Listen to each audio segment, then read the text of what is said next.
معاملہ ہے کہ جو یہاں پہ ذلی نبوت اس کو کہہ رہے ہیں، لیکن ساتھ ہی ہمیں بتا رہے ہیں کہ فنا فی الرسول علیحدہ ہے اور بروز علیحدہ ہے۔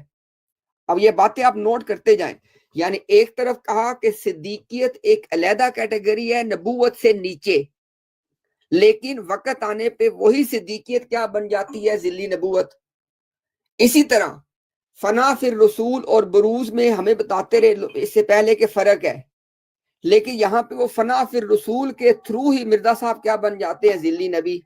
اچھا، اب تیسری بات آپ یہ نوٹ کریں کہ جو بڑی اہم بات ہے وہ یہ ہے کہ یہ کہا جاتا ہے جی کہ مرزا صاحب کو، اب میں انشاءاللہ ہمارا یہ مقصد ہوتا ہے کہ ان کے آرگیومنٹ کو سٹرا مین نہ کریں بلکہ سٹیل مین کریں۔ ان کا آرگیومنٹ یہ ہوتا ہے کہ ہم یہ نہیں کہتے کہ اطاعت کے نتیجے میں نبوت ان کو مل گئی۔ اب پہلی بات تو ہے کہ مرزا صاحب کی تحریریں کہتی ہیں کہ اطاعت کے ذریعے ملی ہے ان کو، اور ساتھ یہ بھی کہتی ہیں کہ پیدائش میں ملی ہے۔ خیر وہ ایک علیحدہ بات ہو جائے گی، اس کو اب چھوڑ دیں فی الحال۔ اب کامل اطاعت جو ہے یہ بتاتے ہیں لوگوں کو، عوام الناس کو بتاتے ہیں کہ کامل اطاعت جو ہے وہ لازمی شرط ہے ذلی نبوت کے لیے۔ آصف بھائی میں نے ٹھیک کہا نا یہ کہ غلط کہا ہے؟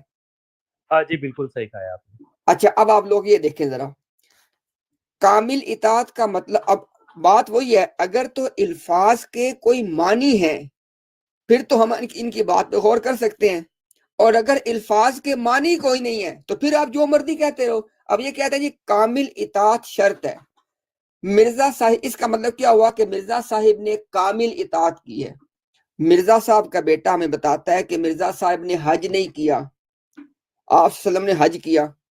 مرزا صاحب نے عمرہ نہیں کیا، سرکار نے تو عمرہ کیا۔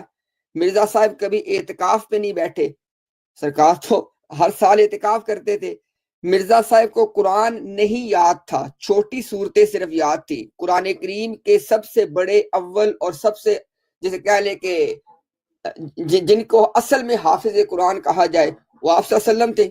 اچھا اس کے بعد جناب آپ چلتے چلے جائیں، آپ گنتے چلے جائیں بھائی، اگر تو کامل کے معنی تھے کامل اتباع، تو اگر ہم آپ کو ایک چیز بھی گنوا دیں کہ اس میں اتباع نہیں کی ہے تو کامل نہیں رہیں گے۔ ہم نے تو آپ کو 5 گنوا دی ہیں، حج نہیں کیا، عمرہ نہیں کیا، مرزا صاحب نے رمضان کے روزے مکمل نہیں رکھے، وجہ کی بات نہیں ہو رہی اس وقت، مکمل روزے نہیں رکھے، ان کو پتہ ہے اس بات کا۔ اچھا اسی طرح جناب آپ کو پہلے جس عرض کی کہ قرآن ان کو یاد نہیں تھا، قرآن ان کو حفظ نہیں تھا، اور میں یہاں پہ اس وقت اس بات پہ نہیں جا رہا کہ قرآن وہ پنجابی ایکسن میں پڑھتے، اس کو چھوڑ دیں فی الحال آپ۔